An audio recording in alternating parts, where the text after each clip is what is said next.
read and learn. Sky is so bright.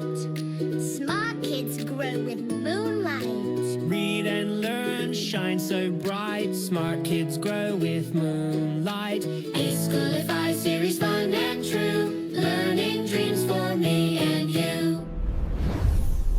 Welcome to E-Schoolify series. अस्सलामुअलैकुम, सैयदा मरियम नकवीज है from the moonlight international publishers.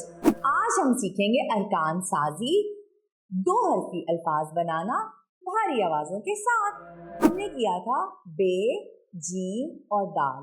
अब करेंगे डाल, ढ, ढ अढ़ा, ढ ओढ़ो, ढ ईढ़ी, ढ एढ़े, ढ, ढ अढ़ा, ढ ओढ़ो, ढ ईढ़ी, ढ एढ़े, ख, ख अखा, ख ओखो, ख ईखी, ख एखे, घ, घ आघा, घ ओघो, घ ईघी, घ एघे, घ, घ आघा, घ ओलो, घ ईढ़ी, घ एढ़े, घ, न आना, न ओनो, न ईनी, न एने।